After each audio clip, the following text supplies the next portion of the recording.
Nelson, ¿cómo María Elena, está? que ¿Cómo es que nos finalmente vamos a se nos dio, saludar, no sé, hace falta como un abrazo. Ay, sí, ay, siempre. con perdón de las autoridades, así.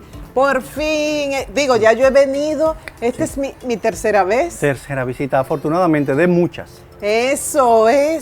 Nuestro mariposario Greta, es dicho sea de pasada, hasta ahora el más grande y, si se quiere, el más dinámico del país de los que hay, que es una de esas obras que nos llena de orgullo ser el hospedero de este espacio en el Jardín Botánico de Santiago.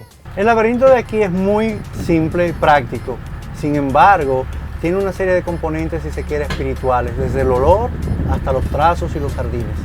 Es muy diferente, digamos, a la mayoría de los laberintos que la gente conoce. Y si uno se pierde y no encuentra la salida. Es muy fácil, usted verá. Si no, vamos a pasar más de mediodía buscándola. Pero siempre hay alguien que ayude a uno. Siempre hay ¿verdad? alguien que le puede orientar, así es.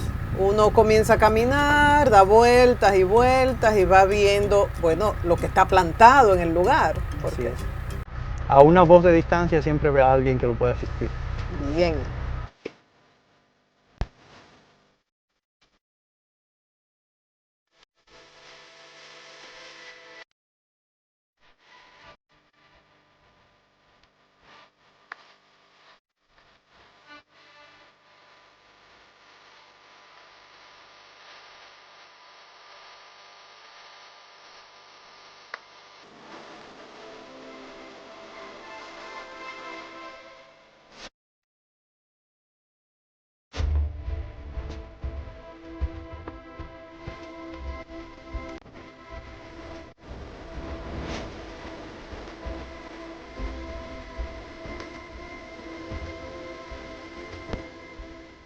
Nelson, ¿por qué un puente colgante aquí? Ya, aquí en el jardín todo tiene una anécdota y todo tiene un símbolo.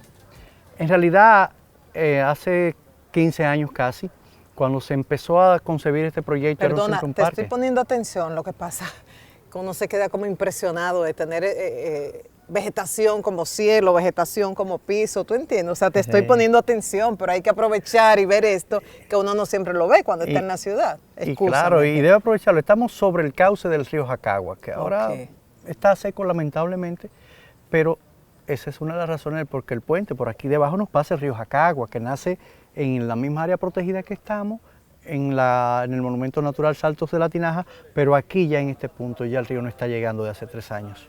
Qué pena. O sea, hay que decir ex río.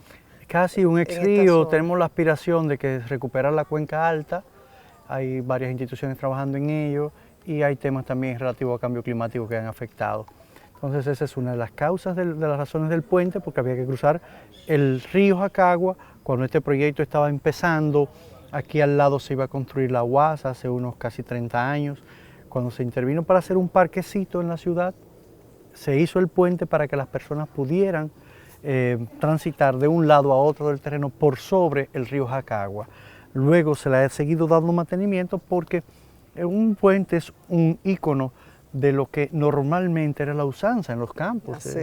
Así es. Y el que ha recorrido nuestras montañas, nuestros campos, generalmente ha transitado por un puente colgante. Entonces, ¿qué pasa? Hay una generación, jóvenes, millennials, generación Z, como usted quiera, que a lo mejor no ha tenido esa vivencia, y aquí en el puente se recrea mucho de eso, por eso es muy utilizado en fotografías, en bodas, en actividades puntuales para mostrar ese tipo de artesanía, si se quiere, lo que es un puente colgante. Ya el botánico tiene como 2 años y algo, ¿no? 2 años y medio, más o menos. Sí, de inaugurado, 2 años y medio. ¿Cómo ha sido la receptividad de gente de Santiago, gente de todo el país? ¿Están viniendo? ¿A qué vienen? En el del 2018 hasta antes de la pandemia habían venido ya 500,000 de personas a visitarnos. Muchos de ellos de escuelas y liceos, por ejemplo, de Yamasao, de San Francisco de Macorís o de Dajabón.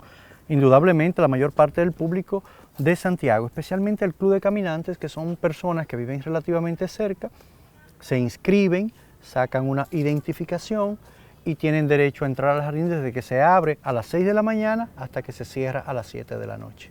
Ok, entonces, pero aquí también veo que viene gente a practicar zumba, yoga, a montar bicicleta porque hay una ciclovía. Es correcto. Y vienen actividades deportivas, patines, por ejemplo, los clubes de corredores, los clubes de runners se llaman ahora, también lo utilizan como ruta. Los ciclistas de ruta lo hacen también, o los MTB, pero también, como quizás escuchan los televidentes en el fondo, muchas personas haciéndose fotos y actividades para sus memorias. Y una importante opción ahora en época de pandemia, que la gente puede venir acá, respirar aire puro, como uno puede guardar las distancias acá, quitarse la mascarilla y disfrutar de un picnic con familiares y amigos en reducida cantidad, por supuesto. Así es, ha sido uno de esos bocanadas de aire fresco en la pandemia. Desde que abrimos el jardín, lo abrimos antes que casi todos los parques, porque había una evidente necesidad de las familias de poder salir de su casa a un lugar con, como bien lo dice, con el espaciamiento, con la posibilidad de estar aislados dentro de un gran espacio. O sea, que hay muchos espacios donde una sola familia puede quedarse sola ahí y ya no tiene interferencia con los demás.